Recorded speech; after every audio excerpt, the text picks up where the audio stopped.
Welcome back to Torah in 10 Parshas Shmos. I'm Jody Burkell, and I'm so excited to be here with you again. We finished the book, Judaism's Life-Changing Ideas. Thank you so much for sticking with us. This week, I'm sharing an idea from the Parsha that I just love, and of course, it has some Rabbi Sacks weaved in as well. Who am I? This is the deepest question we can ask ourselves. If you asked me a number of years ago, who are you? I would have said, I'm Canadian.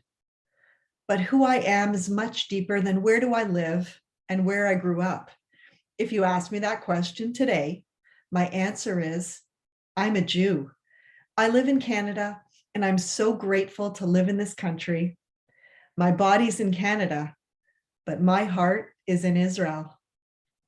We might believe that who we are is based on what we do, what we like, where we live, but these are just facts about us and fall short of establishing who we are.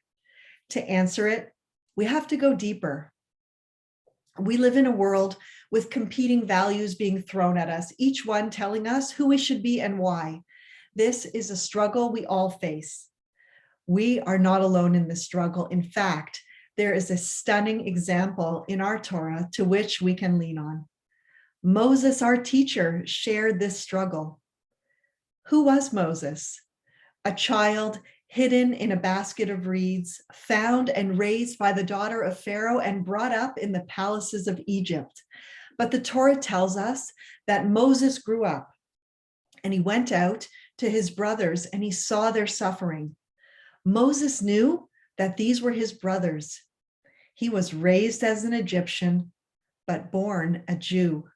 In Parshas Shmos, his identity crisis comes to a head. The Torah tells us Moses sees the suffering of his people. He witnesses an Egyptian beating a Jew, and he looks all around and he sees there is no man. He kills the Egyptian and buries him in the sand. What does it mean? He looked this way and that way, and he sees there is no man. Moses is struggling with who he is. Is he an Egyptian?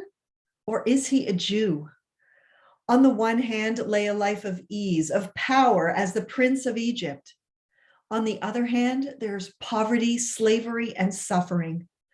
Moses looks around and he sees no man, realizing that if he's both Egyptian and Jew, he's no one. He decides at that very moment that he cannot be both.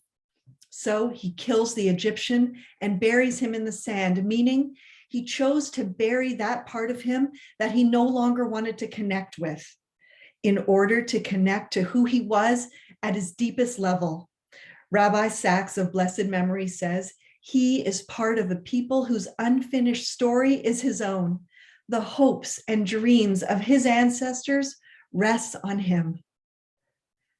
In my own life, I too had to make that choice. There was a time when I made the decision to connect to my history, to strengthen my Judaism, because I no longer wanted to be a weak link in the incredible chain of the Jewish people.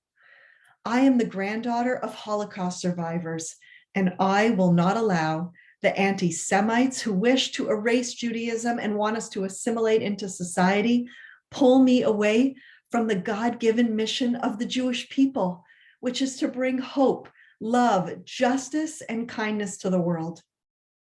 We each have a mission. Each one of us has something unique to contribute, gifts that only we can bring to the world. Like Moses, we are pulled in many directions. We're surrounded by conflicting values, values which are not our own. We too have to make a choice and decide which values we want to connect with and pass on to the next generation. What do we believe? Take some time to think about it. Rabbi Jonathan Sacks says, to be a Jew now, as in the days of Moses, is to hear the call of those who came before us and to know that we are guardians of their story. Their hopes and dreams live on in us. Like Moses, God wants us to be the hero in our own story, to be a leader that stands up for what we believe in, even if it goes against popular belief. We are the people of the book, part of the greatest story ever written. The world is waiting to read our chapter. What will you write? Wishing you all a Shabbat Shalom.